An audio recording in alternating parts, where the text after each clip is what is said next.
ያልተከበርሽዋማ አንቺ ነሽ፣ ክብረ ቢስዋ የተዋረድሽው አደባባይ ላይ ማለት ነው። በነገራችን ላይ አብርሃም ጢባ እየተጫወተብሽ እኮ ነው። መጠቀሚያው መደበሪያው ነሽ። እውነቴ ነው የምልሽ። ማን አክብሯት ነው? አንቺ ማን አክብሮሽ ነው? አብርሃም አክብሮሽ ነው እንዴ? ባለትዳር ሆኖ የልጅ አባት ሆኖ በላይ ላይ እንድትለጣጠፍ ያደረገሽ ክብረ ቢስ፣ ክብር ያጣሽ። እውነቴ ነው የምልሽ፣ ከነ ቤተሰቦችሽ ማለት ነው። ምክንያቱም ቤተሰቦችሽ ራሱ ክብረ ቢስ ባይሆኑ ኖሮ አንቺን ፈተው አይለቁብንም ነበረ። ሚዲያ ላይ በጣም ወራዳና ባለጌ ስዳደግ ነሽ። እውነቴ ነው የምልሽ። እንዴ ነጭና እንግዲህ ለሩታዬ ተመስክሮላታል። ስርዓቷን እንደ ሴት ሁኚ አላት። እንደ ሴት ሁኚ።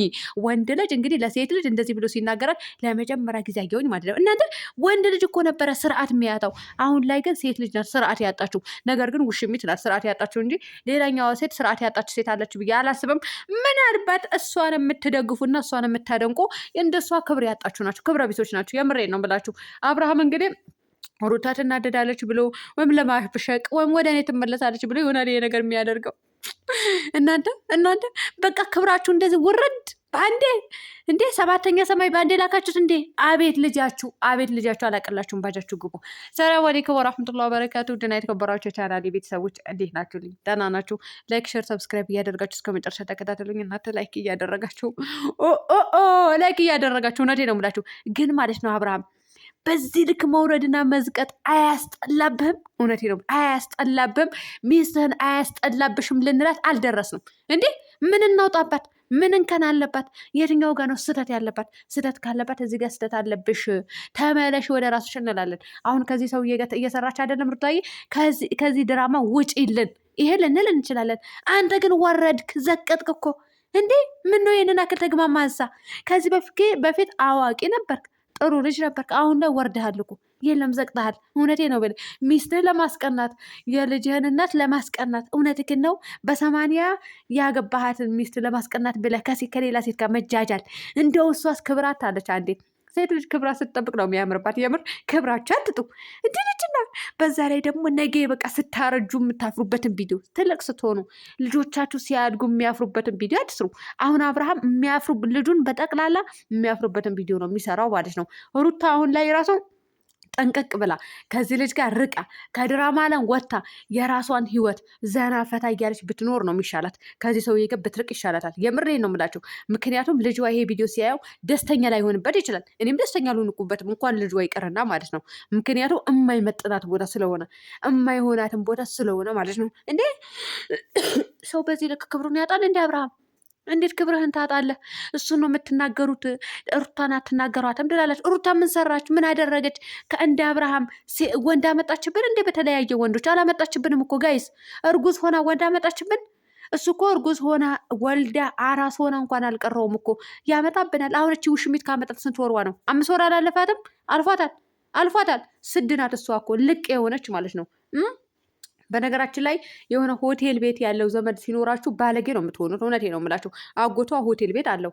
ብዙዎቻቸውም የአባቷ ሆቴል ነው ምናምን የምትሉ ልጆች አለ። የአጎቷ ሆቴል ነው ግን የማንም ይሁን የማንም አይመለከተኝም። እኔ ግን በቃል አይደለ የሆነ ዱርዬነት ሸርሙጥና የምትማሩት ከሆቴል ቤት ነው። የምሬ ነው ብላችሁ የማይገቡ ቆሻሾች የሉም። እኔ ገብቼ አላውቅም፣ ግን ይገባሉ ይወጣሉ፣ እናያለን። ሆቴል ቤት ራቆታቸው እኮ ነው የሚገቡት። ስርዓት ያጡ ስርዓት አልባዎች። ታዲያ ይሄንን አይታ አድጋ እንዴት ነው እንትን ማትማረው? ዱርዬነት ማትማረው? ትማራለች በደንብ አድርጋ ነው። ወደዛ አለም ነው የምትኖረው ማለት ነው። እንግዲህ አብርሃም ሩታን ለማብሸቅ ብለህ ከሆነ ተሳስተሃል። ልጅህን በቁም እየገደልከው ነው። እውነቴ ነው። ልጅህን በቁም እየገደልክ ማለት ነው። ሩታያችም ከዚህ ርዕስ ውጪ፣ እውነት ውጪ።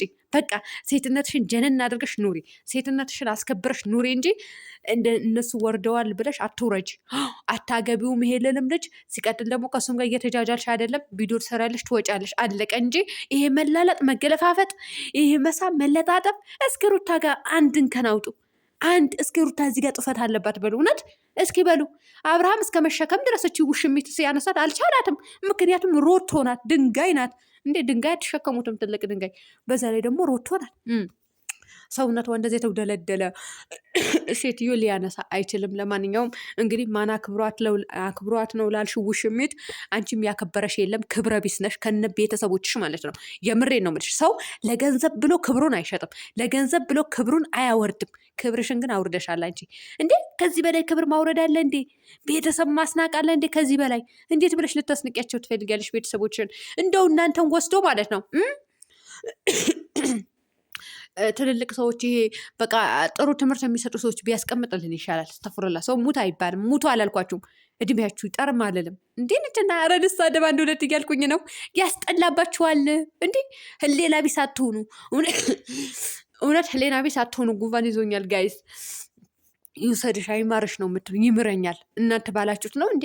እኔ ዝሙት አልሰራሁ፣ ክፋት አልሰራሁ፣ ሚዲያ ላይ ህዝብን አልገደልኩ፣ ትውልድን አልገደልኩ። አዎ አልገደልኩም፣ ተቃዋሚ እንጂ ማለት ነው። እኔ ዝሙትን አልደግፍም። ሲቀጥል ደግሞ እኔ መጥፎ ስራ ከሰራው ነው እንግዲህ ፈጣሪ የሚቆጣብኝ፣ ካልሰራው ደግሞ የሚቆጣብኝ ነገር የለም። ሊያስለኝ ነው። ቆይ ልምጣ ጋይስ ተመልሻለሁ። እና እንግዲህ ውሰድሽ ብለውኝ የሆነ ለውሽ የሚደገፈ ወስደኝ ማይዟችሁ። ለማንኛውም ክብራችሁን ጠብቁ። እናንተም የሆነ እንደ ሴት ጀነን በሉ። እሺ ዝሙት እንደግፋችሁ እንትን አትበሉ። እና አብርሃምም ሩታም አብረው ነው የሚኖሩት ማለት ነው። በተደጋጋሚ ተናግሬያለሁ። እነሱ ግን እዚህ ጋር ለመበሻሸቅ ሳይሆን ቢዋለው ድራማ ሲሰራ ሌላ ታሪክ ይፈጠራል፣ በደንብ ይታያል። ነገር ግን አንዴ የሚስት የሆነ የልጅ እናት የሆነችን ክብር ማውረዱ ጥሩ አይደለም፣ እውነት ተገቢ አይደለም። እቺ ሴትዮ ደግሞ ከህይወታችሁ አስወጡ። እናንተ ደግሞ ሁሌ በድራማ ዓለም አትኑሩ። ምን ነው ያለ ድራማ ህይወታችን ባዶ ነው አላችሁ? ያለ ውሸት ህይወታችን ባዶ ነው አላችሁ እኮ። ምን ነው ሁሌ ውሸት መቅጠፍ ተገቢ ነው እንዴ? እንትን ሼም አይዛችሁም እንዴ? ቢያንስ ለልጃችሁ ስትሉ የምትሰሩትን ቪዲዮ እውነት እኔ ሩታዬ ሰሞኑ የርዕስ ተሰጥቷት ከዚህ ልጅ ጋር ካመጣችሁ በኋላ ራሱ አናዶኛል። ሲጀመር አብርሃም ተፋታችኋል አይደለም? አዎ በቃ ተመልሻለሁ ወደ ራሴ ጋይስ። ተፋተዋል፣ ተፋተናል ብሎ የለም። ስለዚህ አብርሃም ምንድን ነው ያንገበገበው? ምን አቃጥለ ደግሞ የውሸት ሳቅ ስትስቁ እውነት የውሸት ሳቅ እንደው የውሸት ሳቅ ስትችሉበት፣ እውነቴ ነው የምላችሁ። ሰው ለውሸት ይስቃል እንዴ? እኔ በአሁኑ ሰዓት እንኳን ለውሸት ለእውነት ራሱ አልስቅም። እውነቴ ነው የምላችሁ። ለእውነት ራሱ መሳቅ አቅቶኛል ብዬ ልስቅ። እውነት እንኳን ለውሸት ለእውነት ብዬ ልስቅ። ኧረ ስቄ የምማላቅም አልስቅምም። ሲጀመር ካልኩኝ በቂ ነው። እውነት ነው። ሸውዳችሁ ብላችሁ ማለፍ እንጂ እንደዚህ የውሸትና የተናደዳችሁበት እንትን መሆኑን ያስታውቃል። ለማንኛውም ግን በዚህ ልክ አትውረዱ። ልጃችሁን ብታሳድጉ ይሻላችኋል። ግን እኛ ስንት የነገርናችሁ ልጃችሁ አሳድጉ፣ ከዚህ ከድራማና ከተጨቃጨቀ ህይወት ውጡ ብለን ነበር። አንወጣም ብላችኋል። ውሽሜት ደግሞ የሚያከብርሽና ክብረ ቢስዋ አንቺ ነሽ። ክብርሽን ወርደዋል። ወንድ ልጅ እኮ ነው ያዋረድሽ፣ ወንድ ልጅ ማለት ነው። ክብሯን እስኪ ማርያምን ክብሯን ይዋላት ለሩታም ማለት ነው። እስኪ ክብሯን አላት ማለት ነው ጋይስ። እውነቴ ነው የምላችሁ። እንዴ ሩታ እኮ አትጃጃልም እኮ ጋይስ። እስኪ አንድን ከን አውጡ ያልኳችሁ ለዚህ ነው። ስትለጣጠፍ ስትስም እስኪ አምጡልኝ አንድች ነገር። ስማዋለች አልሳመችም። ከወንድ ልጅ እንደዚህ መለጣጠፍ ምናምን የለም ወይ? ተከሻው ላይ እጅዋን ታስቀምጣለች፣ አለቀ። ሌላ ይሄ አንዴ ሰሞኑ ምንድን ነው ያደረጉት? ብልቷ እኮ ከአብርሃም ብልት እኮ ጨምራለች ያቺ ሴትዮ ማለት ነው። ፎቶ ሲነሱ ልንገራችሁና ማለት ነው። ይሄ ክብር ነው? ኧረ በፈጣሪ ስንትና ስንት ነገር አይተናል። ሳመኝ ስትል ነበረ፣ ደረቱ ላይ ስትለጠፍ ነበረ። የሚያለጣጥፍ ነገር ያለጣጥፋት። እና ውድ ቤተሰቦቼ ሰላም ሆኖ ልመያላችሁበት